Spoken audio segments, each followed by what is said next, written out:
الوصفه اللي هبلت ضيافي وما راحوش حتى داو الوصفه. بسم الله والصلاه والسلام على رسول الله. السلام عليكم حبيباتي، ان شاء الله تكونوا كامل بخير. وصفتنا لنهار اليوم تحليه النوغا اللي راهي دايره حاله في جميع مواقع التواصل الاجتماعي. تحليه البنات تستاهل هذه الضجه اللي راهي دايرتها، تجي بزاف بنينه وغير ب3 كيسان حليب وكمشه كاوكاو وانتي درتي تحليه من اروع ما يكون. حضروها حبيباتي وخبيوا الوصفه رمضان ان شاء الله ورايحين ديروا بها حاله.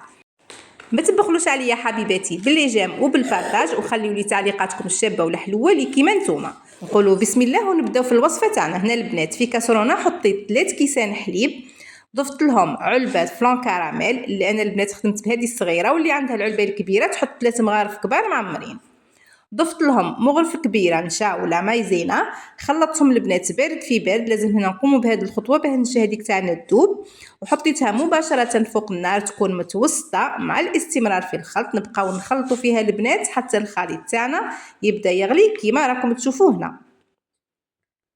دركا مباشره وقبل ما هاد الفلان تاعنا يحكم نروحو نجيبو نحطوه في لي فيغين. انا هنا درت البنات 5 تاع لي فيغين، يعني الحجم تاعهم راهم كبير كيما راكم تشوفوا. اذا درتيهم في دي فيغين صغار راح يخرجوا لكم حتى ل6 حبات. نحطهم بجي ونخليهم حتى يبردوا هذاك الفلون يحكم روحهم مليح باش نروحوا نحضروا لاصوص كراميل. هنا البنات في كاسرونه لازم تكون ثقيله كيما تقدروا تخدموها غير في مقله. حطيت كاس غير ربع سكر حبيبات، ولازم النار تكون قليله خلاص، بويسك البنات اذا درتيوها زايده والسكر تاعكم تحرق لكم هنا راح يمد لكم قومش مليح وراح تجي لاصوص كراميل تاعكم مره. بعد ما نشوف السكر تاعي بدا يذوب لي من الاطراف نبقى نخلط فيه كيما هكا البنات، يعني ومره على مره لازم نروحوا ليه ونقلبوه باه ما يتحرقش معنا حتى يذوب لنا كامل السكر ونتاكدوا بلي كامل الحبيبات ذابوا. في هذه المرحله نجيب مغرفه كبيره مارغرين نخلطها مليح حتى تذوب لي، ونزيد نجيب علبه تاع فلون كراميل.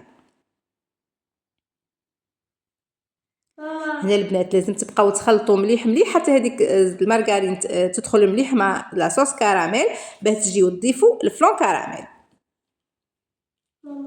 درك نخلطوا غير شويه، واخر مكون رايحين نضيفوه 3 مغارف ماء يكون سخون يغلي. بعد ما نضيفوه البنات نزيدوا نخلطوا حوالي دقيقه برك ونطفيو عليها ونروحوا نكملوا الخطوات مع بعض. وسمحوا لي هنا البنات كي ضفت الماء الكاميرا تاعي كانت يعني تعمرت على بها، ما حبش بورطابل يصور. المهم كما قلت لكم حطوا 3 مغارف كبار ماء سخون وخلطوا شويه وطفيوا عليها. هنا البنات بعد ما طفيت عليها مباشره وهذيك لاصوص كراميل سخونه ضفت لها كاس كاوكاو محمص ومرحي. هنا البنات بعد ما رحيته غربلته، يعني نحيت منه هذاك الرطب خلاص وخليت هنايا غير هذوك الحبات الخشاب.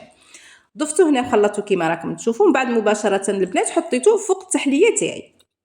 في كل فيغين حطيت 2 مغارف كبار، وما تخافوا ما والو هذه التحليه البنات ما رايحاش تجيكم تقهم، يعني تجي الحلاوه تاعها معتدله، تجي بزاف بنينه، يعني مهما تاكلوا منها ما يكونش رايحين تشبعوا، تبقاو ديما تعاودوها.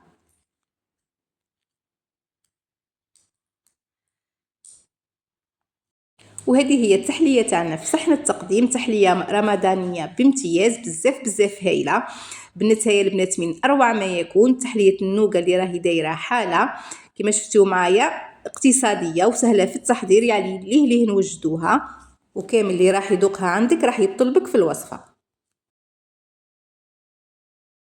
والطبقه تاع لاصوص كراميل البنات ما راحش تجمد معاكم، راح تبقى هكاك سائله، يعني راح تجي تتعلق ما شاء الله. وهذه هي وصفتنا لنهار اليوم، نتمنى تكون نالت اعجابكم. خليوا لي رايكم في التعليقات. وصلنا هنا لاخر الفيديو، استنوني في وصفه جديده ان شاء الله، والسلام عليكم ورحمه الله تعالى وبركاته.